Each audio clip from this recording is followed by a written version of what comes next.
Dahmer fue un hombre que decidió actuar a su antojo, sin importar las repercusiones. En la vida de Jeff, había notas discordantes que nadie conocía. Él era muy reservado y cuidadoso. Comencé a tener ideas obsesivas de violencia y actos sexuales. Nadie notaba que más de 12 jóvenes habían desaparecido. Él estaba asesinando personas que no quería perder. Al comérselas, estas de alguna forma se volvían parte de él.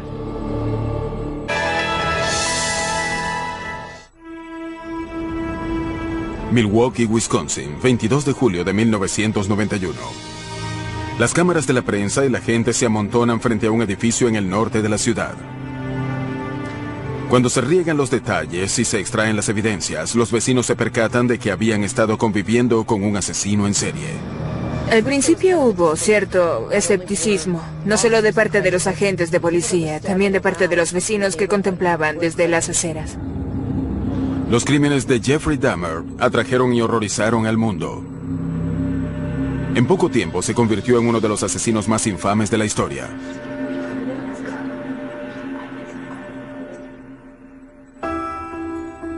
El primer hijo de Joyce y Lionel Dahmer nació en Milwaukee el 21 de mayo de 1960. Justo antes de que sus padres cumplieran un año de casados, lo llamaron Jeffrey. Fueron tiempos felices cuando Jeff nació. Y por un par de meses todo fue, digamos que una novedad. Era muy placentero y realmente feliz. Ansiábamos ver el futuro.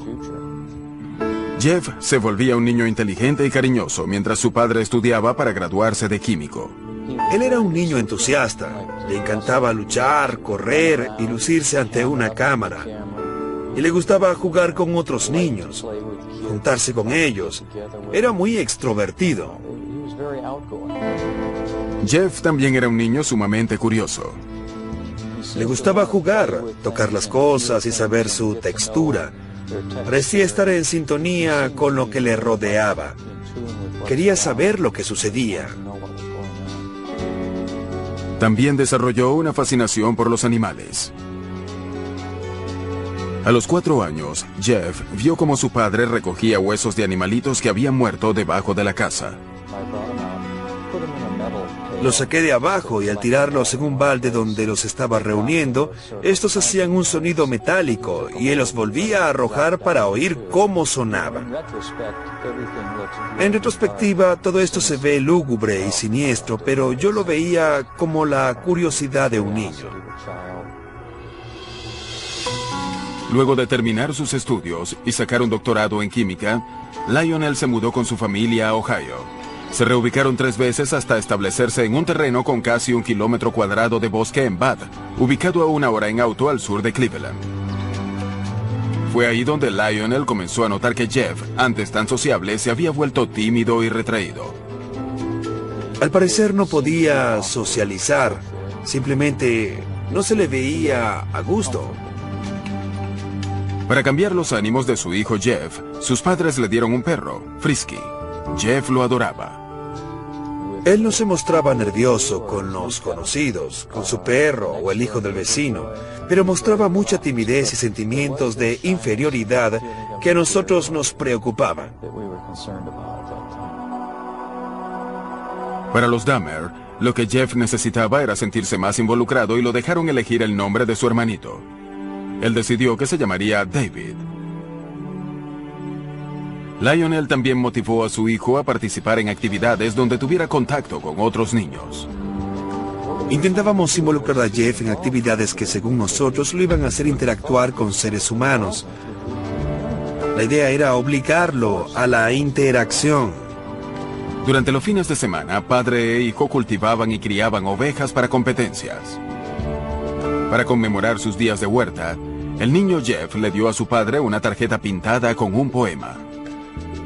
Me pintó a mí comiéndome una mazorca y escribió: ni los calabacines ni las calabazas se comparan con un padre de pelo rizado.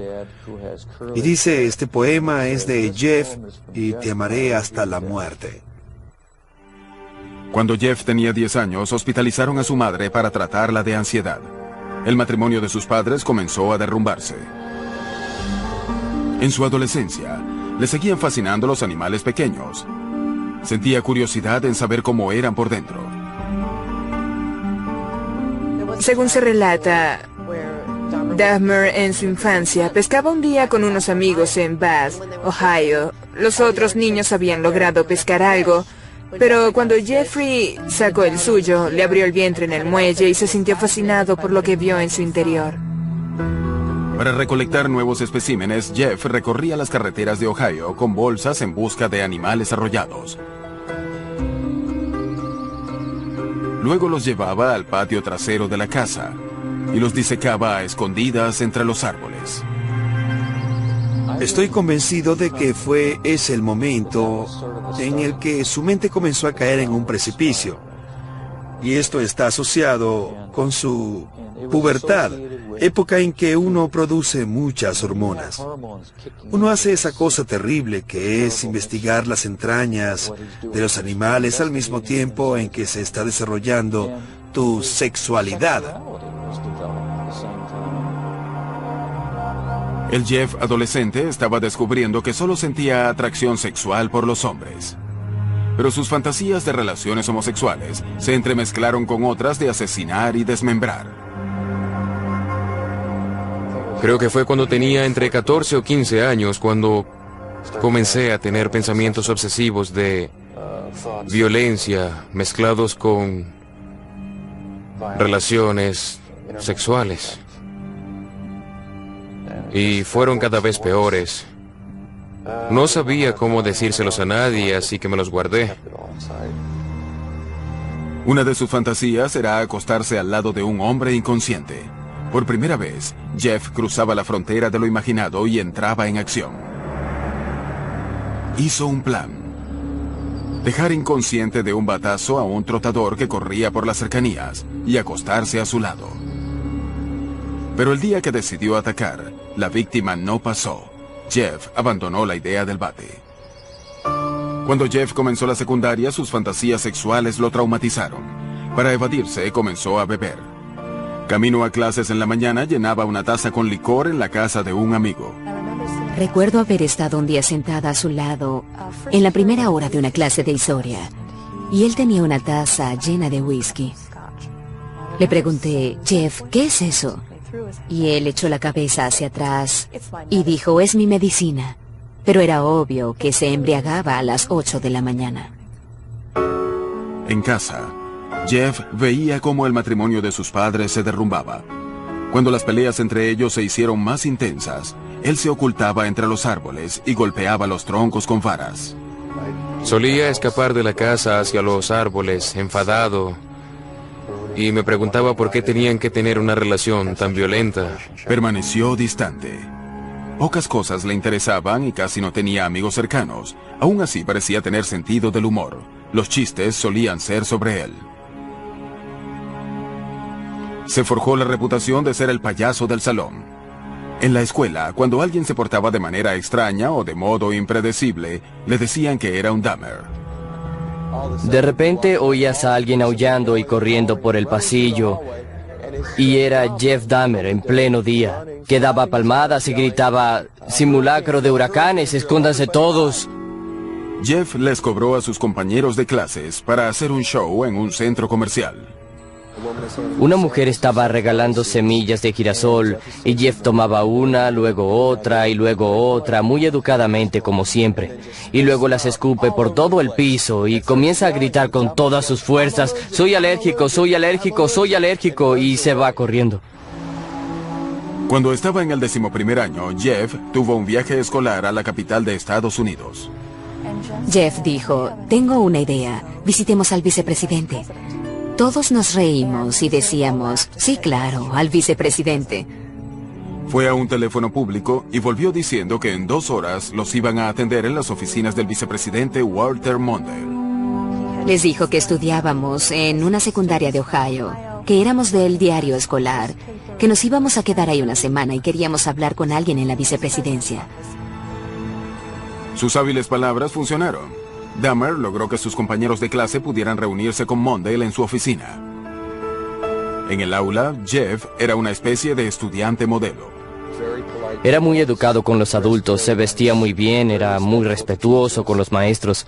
Hacía la tarea, podía sacar las mejores notas si quería. A veces aplazaba una materia porque no le interesaba. Podía ser muy cortés y tener muy buenos modales. Sí, señor, no, señor, cuando hablaba con los profesores. Estaba perfeccionando su habilidad para engañar a figuras de autoridad. Pero con el tiempo, Jeff descuidó su rendimiento en la escuela. En realidad nadie sabía lo que pasaba en su mente. No se lo contaba a nadie, no tenía amigos cercanos. Y se había escabullido de su vida social. Era el mayor que teníamos en la secundaria. En la escuela cerca de Bath, Ohio, Jeffrey era un alcohólico marginado. Su conducta era el tema de burla de otros estudiantes. No se relacionaba ni hablaba con la gente. Y si uno no lo hace, entonces uno termina interiorizando mucho. Digamos que fantaseando. Y luego creyendo que algunas de esas fantasías pueden ser reales. Jeff estaba listo para dar un paso. Justo después de su graduación en la secundaria, iba a matar a su primera víctima. Para Jeffrey Dahmer, el verano de 1978 empezó con la graduación de secundaria. A partir de allí, todo empeoró. Sus padres se divorciaron después de años de explícitas y amargas peleas. El padre de Jeffrey, Lionel, se mudó de la casa a este motel cercano. Sin que Lionel lo supiera, la madre de Jeff tomó al hermano más pequeño, David, y se mudó a Wisconsin. Jeffrey quedó solo en casa tratando de encarar la ruptura de sus padres. A Jeff le dolía que sus padres estuviesen divorciados y no quería decírselo a sus amigos de secundaria, pues eso lo avergonzaba. Jeffrey Dahmer tenía 18 años y, como la mayoría de los adolescentes de su edad, tenía fantasías sexuales muy activas pero aberradas, pues quería matar a su amante. Estar solo en casa sin su familia le dio ahora la oportunidad de realizar esas fantasías. Apenas semanas después de la graduación, Jeffrey le dio un aventón a alguien en la vía. Era Stephen Hicks, de 19 años. Ojalá hubiese seguido, pero me detuve, di la vuelta, lo recogí. Y entonces fue cuando la pesadilla se volvió realidad. Jeffrey invitó a Hicks a la casa. Tomaron cerveza y charlaron un par de horas. Entonces Hicks dijo que tenía que irse, pero Jeffrey no quería estar solo. No quería que se fuera. Tomó una barra, lo golpeó en la cabeza y lo mató. Dahmer entonces estranguló a Hicks con la barra, y sabiendo que había cometido un asesinato, comenzó a ocultar la evidencia. Desmembró el cuerpo de Hicks con un cuchillo, una habilidad que había practicado con los animales arrollados. Puso las partes en bolsas de basura y las cargó en su auto durante la noche. Se dirigía hacia un basurero cuando la policía lo detuvo por conducir sobre la línea divisoria. Los oficiales le preguntaron qué había en las bolsas y qué hacía a esa hora en la calle. Jeff estaba atrapado, pero listo con una mentira. Dijo que era basura que debía llevar al vertedero. El oficial no abrió las bolsas. Dijo que había tensión en casa y un viaje al vertedero servía para aclarar la mente, así que la policía lo dejó ir con una amonestación. Jeff volvió a casa atormentado por el remordimiento del asesinato. Ocultó los huesos de Stephen Hicks bajo la casa durante 2 semanas. Luego los pulverizó con un mazo. Detrás de la casa, Jeff caminó en un círculo dejando caer los fragmentos entre las hojas y la maleza. El chico de 19 años que todos veían como un buen joven desapareció de la faz de la tierra. En agosto, el padre de Jeffrey visitó la casa. Le pregunté dónde estaba su madre y su hermano y me respondió que se habían ido. Le pregunté a qué se refería y me respondió que se habían ido de la casa.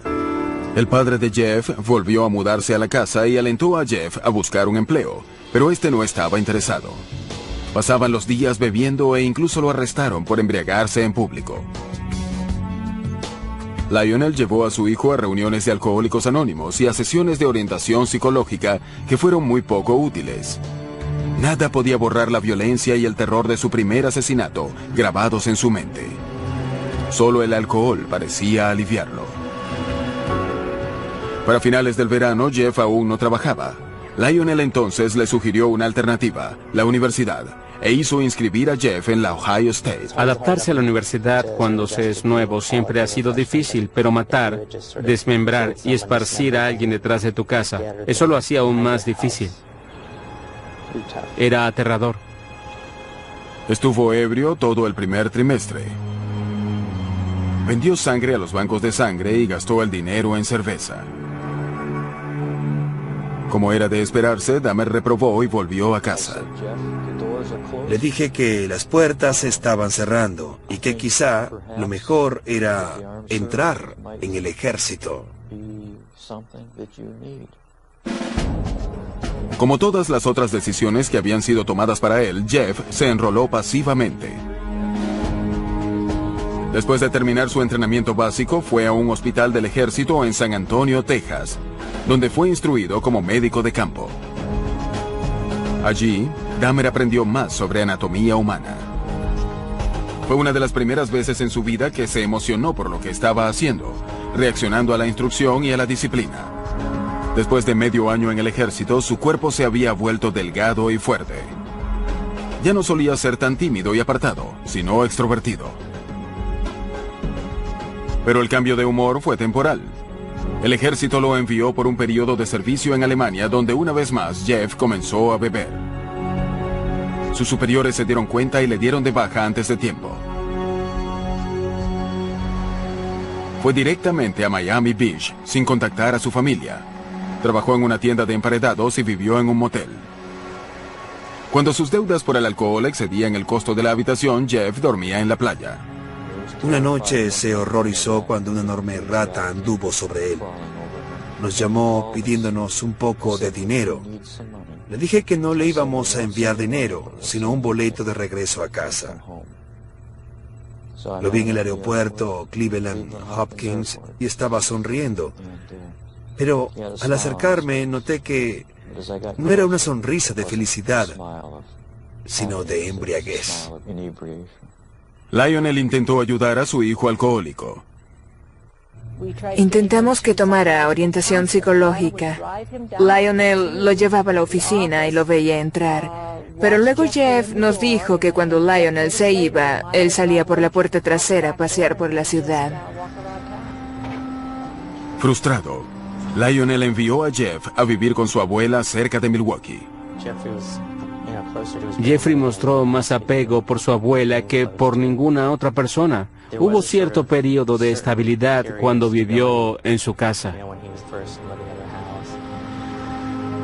Jeff hizo un esfuerzo para cambiar su vida.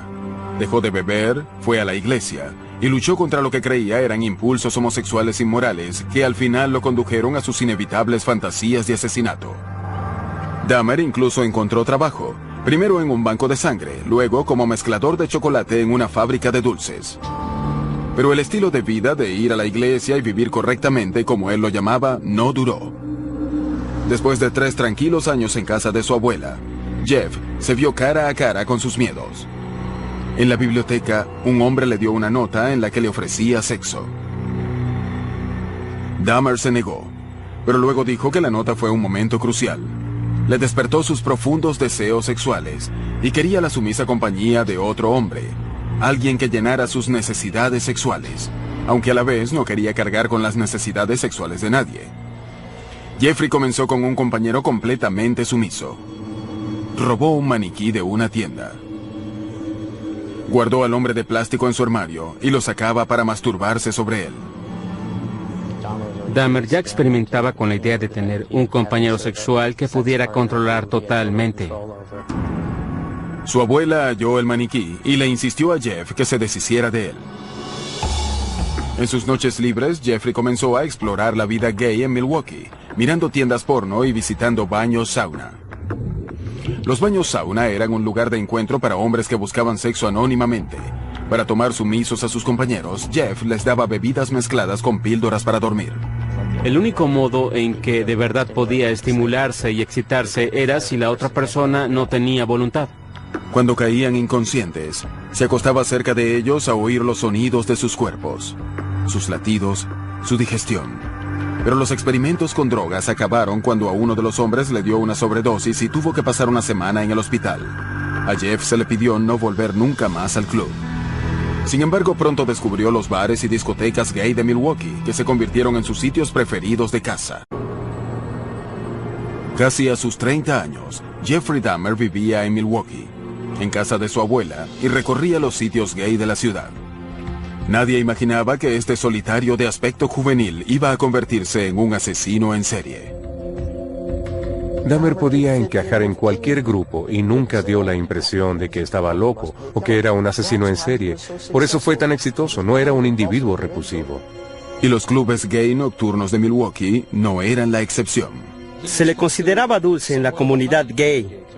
La gente lo hallaba atractivo. Varias personas nos decían que era el tipo de chico al que querías cuidar y mimar. Pero los hombres de Dahmer debían cumplir con ciertos requisitos. Escogió un tipo de cuerpo. Le gustaban los cuerpos esbeltos, delgados, suaves y musculosos. No le importaba si era negro, blanco, amarillo, rojo o marrón. Si los hallaba atractivos, trataba de tenerlos. En noviembre de 1987, Dahmer conoció a Steve Toomey, de 25 años, en un club del centro llamado 219. Después de unas bebidas, fueron a pasar la noche en el Hotel Ambassador. Dahmer empleó un viejo truco para que Toomey estuviese en el estado sumiso que deseaba. Puse algunas píldoras para dormir en su bebida, para dejarlo inconsciente y pasar la noche con él. Cuando desperté a la mañana siguiente, yo tenía moretones en los antebrazos. Él también los tenía en el pecho. Le salía sangre de la boca y su cuerpo colgaba del lado de la cama. No recuerdo haberlo matado a golpes, pero seguro lo hice. Dahmer no entró en pánico. Salió y compró la valija más grande que pudo hallar. En el hotel, metió el cuerpo de Toomey en la valija y llamó un taxi. Cuando bajó la valija, el taxista le comentó que seguro tenía un cadáver adentro. Y claro que lo tenía. Dahmer regresó a la casa de su abuela y desmembró a Toomey en el sótano. Entonces mi obsesión se desbordó. Decidió luego de la segunda muerte que no iba a controlar más sus deseos, sino dejar que estos lo controlaran a él. Iba a ceder completamente ante ellos. Después de eso su vida se convirtió en la búsqueda absoluta del placer sexual. Regresó a los clubes con la intención de asesinar y masacrar a los hombres que recogiese. Conoció a James Doug Stator, de 14 años, en una parada de autobús fuera del Club 219, y le ofreció $50 para acostarse con él. El joven aceptó. No tenía que raptar a la gente o capturarla contra su voluntad. Jeffrey Dahmer, como muchos asesinos en serie, era encantador. Los dos hombres tomaron el autobús hacia la casa de la abuela de Dahmer. Y mientras ella dormía, Jeff y Doug Stator tenían sexo oral. Luego Dahmer lo drogó y lo estranguló. Él decía que nunca quería herir a nadie en ningún modo, por gracioso que parezca. Por eso los asesinaba a todos estrangulándolos, pues era también el modo más humano. Con Doug Stator, Dahmer exploró sus oscuras fantasías más a fondo. Ocultó el cuerpo en el sótano durante una semana y siguió teniendo sexo con él. La mayoría de los asesinos en serie son aberrados sexuales. Dahmer era distinto, pues era un verdadero necrofílico. Intentaba tener sexo con una persona inconsciente o muerta. Una vez que James Doug Stator comenzó a pudrirse, Dahmer lo desmembró en el sótano cerca de una tubería de desagüe. 2 meses después, Dahmer recogió a Richard Guerrero, de 21 años, en un bar de Milwaukee. Siguiendo un patrón común, Dahmer lo drogó y estranguló. Pasó algunas horas con el cadáver antes de desmembrarlo y colocar las partes del cuerpo en bolsas de basura para que lo recogieran los recolectores.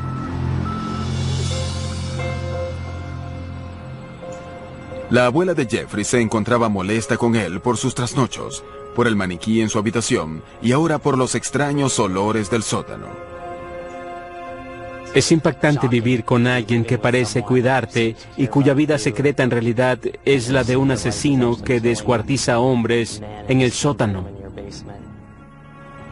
Ella le pidió que se mudara en el verano de 1988. Dahmer rentó un apartamento al oeste de Milwaukee y se volvió más enfermizo. En la calle abordó a un chico de 13 años y lo llevó a su departamento. Pero adentro, Dahmer asustó al chico al acariciarlo y este huyó. Dahmer fue condenado por cargos de agresión sexual en segundo grado. Los asesinatos aún eran su secreto. Fue sentenciado a 1 año en un programa de semilibertad y a dormir en prisión todas las noches mientras seguía trabajando en la fábrica de chocolate. En los 10 días antes de iniciar su sentencia, Dahmer atacó de nuevo. Conoció a Anthony Sears en el club gay La Cage y lo mató. Momificó la cabeza y genitales de Sears y los guardó dentro de su armario en su trabajo. Pero Lionel Dahmer aún estaba preocupado por el alcoholismo de su hijo. Le escribió al juez pidiéndole que incluyera a Jeff en un programa para alcohólicos. Lionel tenía sus terribles reservas sobre las oportunidades de Jeff cuando estaba en las calles. No se ordenó ningún programa. Jeff fue liberado con 2 meses de anticipación. Se mudó a otro vecindario pobre de Milwaukee. La renta en los departamentos Oxford era económica y el lugar estaba cerca de los clubes gay. Solo de nuevo, era libre para alimentar sus enormes impulsos sexuales. A las 3 semanas de estar libre, Dahmer inició un frenesí de 1 año de asesinatos. Él escogía gente a la cual nadie iba a extrañar, gente que llevaba una vida arriesgada. Nadie notaba que estaban desapareciendo más de 1 decena de hombres. Los cuerpos no aparecían y no había un clima de miedo en la ciudad. Una vez que Jeff empezó a matar a diestra y siniestra, todos sus recursos financieros, tiempo, dinero, deseos, emociones y pensamientos estaban destinados a su mundo secreto de asesinar gente y quedarse con ellos. Jeff mató a 13 hombres durante ese periodo, pero una víctima casi se escapó. Dahmer había drogado a Conerak Sinstansofon, de 14 años, hermano del chico que él había molestado 1 año antes. Mientras Conerak dormía, Dahmer salió a comprar licor, pero mientras estaba afuera, el adolescente despertó. Caminó mareado y desnudo por la calle. Un vecino preocupado llamó a emergencias.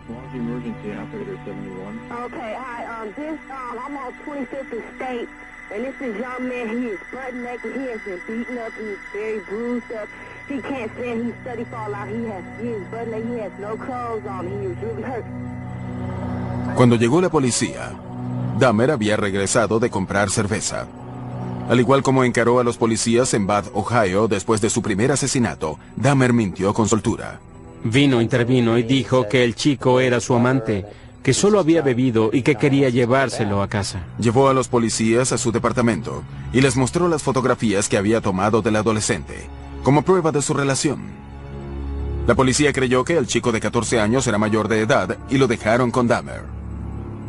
Reportaron el incidente como una pelea amorosa. Tan pronto se fueron los policías, Dahmer asesinó al chico. Dentro del departamento de Dahmer, la cuenta de cadáveres aumentó. Compró un contenedor de 215 litros y lo llenó con un potente ácido para disolver los miembros y torsos. Después de semanas en el ácido, los restos se volvían líquidos, por lo que los echaba en la tina del baño y el retrete. En otros casos, Jeffrey quitaba la piel de los huesos al hervirlos. Un inusual y fuerte olor a muerto comenzó a infestar el edificio. Muchos inquilinos rastrearon los olores directo a la puerta de Dahmer. Recuerdo que le dije a mi esposo que no entendía por qué Jeff estaba cocinando si nunca compraba comestibles. Entonces, ¿qué podía haber estado cocinando que olía a tripas de cerdo? Tienen un olor peculiar. Dahmer se sentía patológicamente solo. No quería que sus amantes lo dejaran, incluso después de muertos. Desmembraba a sus víctimas y también tomaba fotografías de ellos en varias fases del descuartizamiento y las guardaba. También guardaba partes de sus víctimas como trofeo. Una cosa condujo a la otra. Cada vez seguía conductas más aberradas para satisfacer mis impulsos. Trazó un plan para construir un santuario de esqueletos y cráneos, pero aún estaba en la búsqueda del compañero perfecto, uno que fuese completamente sumiso, pero vivo y no proclive a pudrirse. En algunas de sus víctimas aún con vida, Dahmer usó un taladro para abrir pequeños agujeros en sus cráneos e inyectarles ácido a sus cerebros. Quería conservarlos con él, de un modo en que no pudieran mover el cuerpo ni hablar. Según Dahmer, ninguno de sus zombies experimentales vivió más de un día. Quizás en su último esfuerzo para conservar a sus víctimas con él, Dahmer comenzó a comer su carne.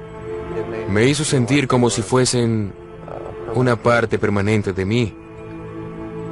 Además, la sola curiosidad de saber cómo sería me hacía sentir que eran una parte de mí y me daba satisfacción sexual al hacerlo.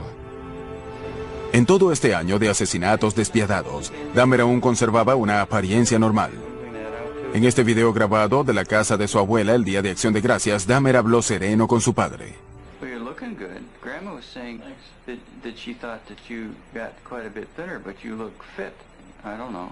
Well, I've been surviving mostly on McDonald's food. It's just so much easier just to pop into a restaurant. But yeah, like I've said before, it gets too expensive, and it does. I have to start eating at home more.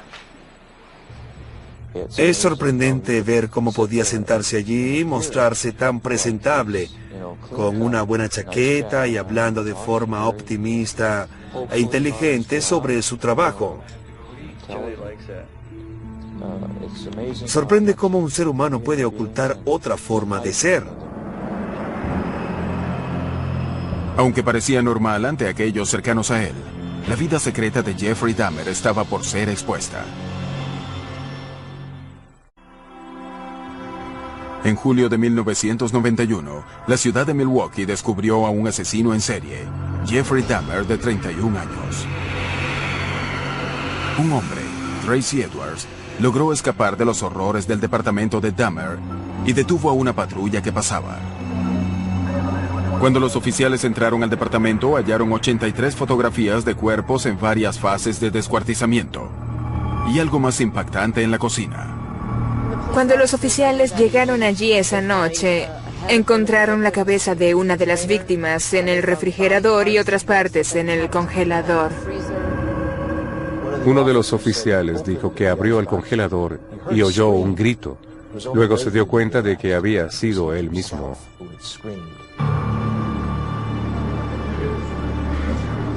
Las cámaras de los noticieros grabaron mientras sacaban lo que quedó de las víctimas.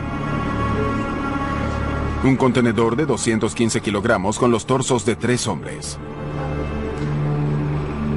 Un congelador con miembros y carne descuartizada. Y envases de metal con manos y genitales momificados. Fue una espantosa escena esa noche, porque no lo puedes creer. Primero, que haya guardado todas esas cosas. Y segundo, ¿cómo pudo continuar esto sin ser detectado? ¿Cómo es que nadie lo sabía? Esta vez, no había mentira que Dahmer pudiera decir para salvarse. Caminaba de un modo frustrado, los hombros estaban encorvados, la cabeza hacia abajo, sudaba mucho. Emitía como un falso gemido, como un bebé quejándose de sí mismo. En la estación de policía, los detectives comenzaron una larga entrevista con el presunto asesino. Primero, Dahmer culpó a la bebida y dijo que nunca habría sido capturado si no hubiese estado ebrio. Dahmer ahora estaba notablemente asustado. Tenía una mirada de terror e histeria en la sala de interrogatorio aquella noche cuando iba saliendo de su ebriedad y finalmente se dio cuenta de que todo había acabado. Lo habían capturado. Una vez que Dahmer estaba sobrio, nadie podía imaginar los horripilantes detalles que vendrían. Él me dijo, cuando te diga lo que te voy a decir serás famoso. Yo le respondí, oye Jeff, no hay nada que puedas decirme que me altere. Luego se rió y dijo, tú no sabes lo que he hecho. Dahmer pasó las siguientes 6 semanas con los inspectores, narrando el asesinato de 17 hombres en 159 páginas de confesión. Dahmer parecía estar desahogándose con la confesión de sus últimos 13 años. Con la información de su confesión, los investigadores fueron a la casa de crianza de Dahmer en Bath, Ohio, donde consiguieron los huesos destrozados de Stephen Hicks, la primera víctima de Dahmer. El médico forense del condado de Milwaukee comenzó a juntar los cráneos con los torsos y la policía empezó la triste tarea de notificar a las familias. Dahmer se declaró culpable, pero demente. El tema de su salud mental fue lo que prevaleció durante el juicio. De inmediato sabes que será una defensa por demencia. ¿Qué más puedes alegar? No puedes alegar defensa propia ni decir que no sabes cómo llegaron allí los cuerpos. Dado que Wisconsin no tiene pena de muerte, si el jurado lo declaraba cuerdo, Dahmer debía pasar el resto de su vida en prisión. Si lo declaraba demente, lo habrían recluido en un sanatorio. El mismo Dahmer no podía entender por qué disfrutaba asesinar. Jeffrey pensaba que era tan malvado que era igual al diablo. Sabía que había algo malo en él, pero no sabía qué. Sin embargo, nunca se calificó como demente. El hombre que entró a la sala del tribunal del condado de Milwaukee en enero de 1992 parecía completamente normal, hasta que las palabras de su confesión fueron leídas en la corte por el teniente Dennis Murphy.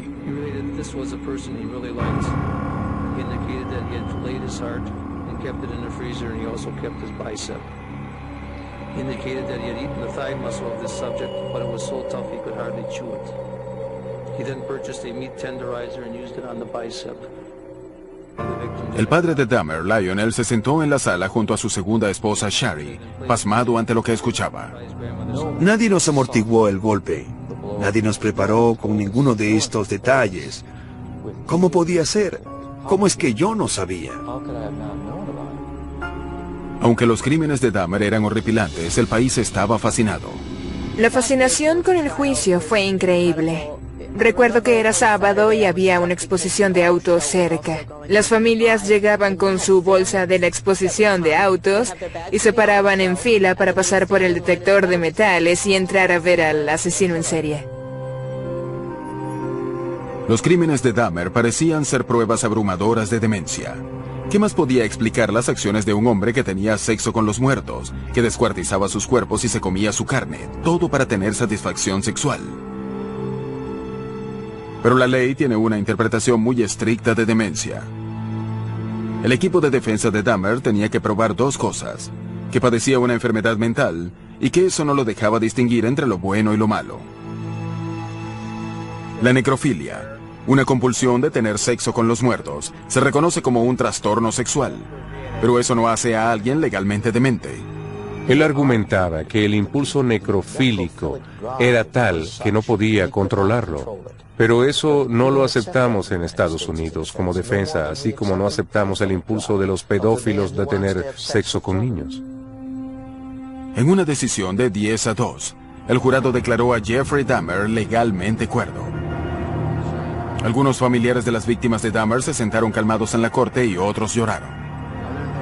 Antes de su sentencia, se les dejó expresarse ante el juez.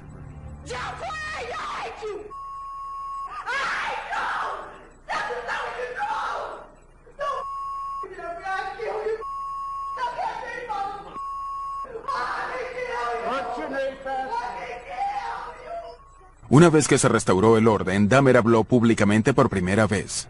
I feel so bad for what I did to those poor families, and I understand their rightful hate. I have seen their tears, and if I could give my life right now to bring their loved ones back, I would do it. I am so very sorry. Muchos cuestionaron la profundidad emocional de la disculpa de Dahmer, y si un hombre que mataba tan rutinariamente tenía conciencia para sentir remordimiento. El juez condenó a Dahmer a 937 años de prisión, aunque al final fueron unos pocos años de tormento.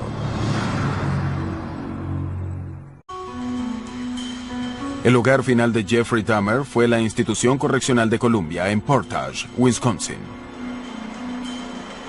Su anterior residencia en los departamentos Oxford y Milwaukee quedó como un recordatorio doloroso de las vidas que acabaron allí. En noviembre de 1992 fue demolida. En su celda a los 32 años, la vida de Dahmer se volvió una introspección conflictiva, en la que intentaba aclarar la culpa de su naturaleza asesina y buscaba el perdón divino. Había pasado tiempo en la iglesia cuando era chico y con su abuela cuando era adulto, pero había perdido su religión durante su período como asesino. Dahmer culpó de sus asesinatos a sus creencias ateas y a la teoría de la evolución. Él decía, si todo pasa de modo natural, ¿para qué necesitamos a Dios? ¿No puedo fijar mis propias reglas? ¿A quién le pertenezco? Me pertenezco a mí mismo. Pero a la vez se contradecía, pues siempre estaba deseando culpar al diablo por haberse apoderado de su alma. Al asesino en serie ahora le preocupaba lo que le iba a pasar cuando muriese.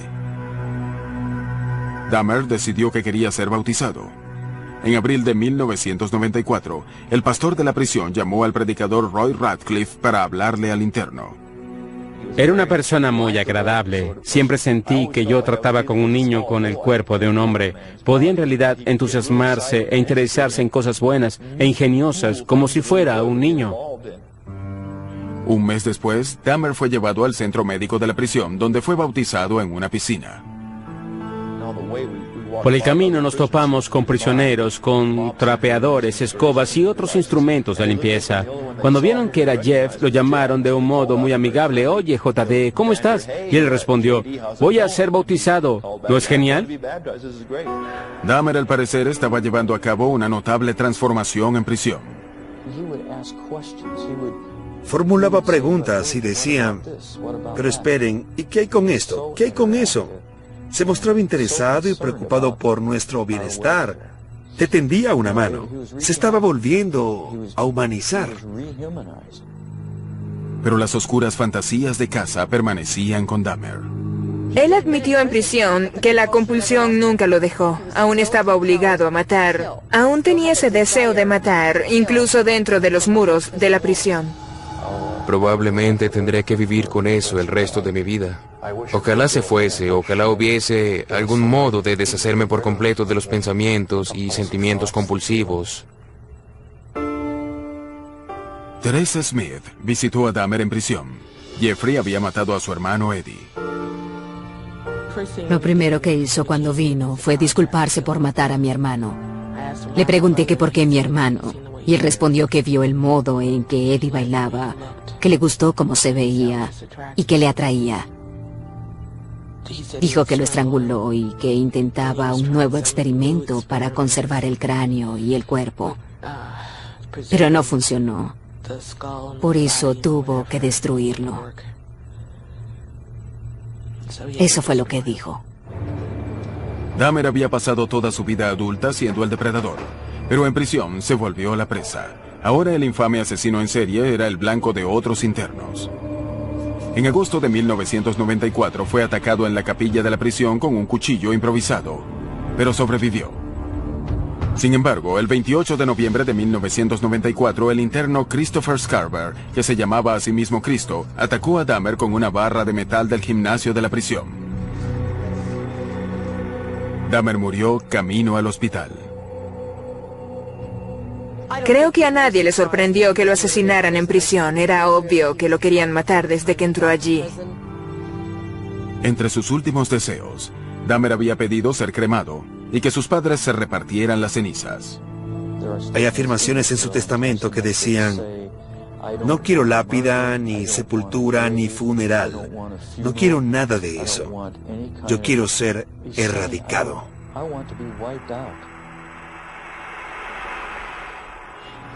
En 1996, la ciudad de Milwaukee recaudó cerca de $500,000 para comprar la horripilante colección de herramientas y fotografías de Dahmer. Temiendo que los objetos pudieran usarse para crear un museo para el asesino, quemaron las posesiones. Aunque quedaron pocos recordatorios físicos, la vida y los crímenes de Jeffrey Dahmer se volvieron leyenda. Dahmer de algún modo ha entrado ahora en el espíritu de la gente, por así decirlo. Ve su nombre mencionado junto al de Jack el Destripador, entre otros.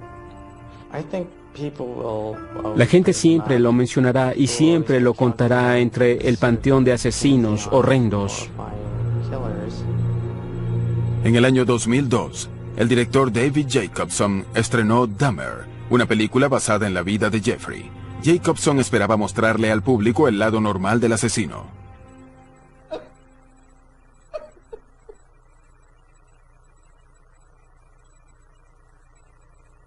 Quería mostrar su humanidad, lo que todos tenemos dentro de nosotros, acercarlo a todos nosotros, y eso podría incomodar a la gente. Se trata de una idea interesante que valía la pena mostrar. Los crímenes de Jeffrey Dahmer sorprendieron al mundo, pero el motivo detrás de ellos es lo que continúa fascinando. Es un misterio de misterios que nunca se resolverá. Incluso si él viviese, no sé si se hubiera sabido qué lo motivaba. Solo habría hipótesis. Lo inquietante de este caso para la gente es que queremos saber quiénes son estas personas y ser capaces de descubrir quiénes son y saber cuándo están caminando entre nosotros. Pero no debemos saber quiénes son. Esa es la lección de Jeffrey.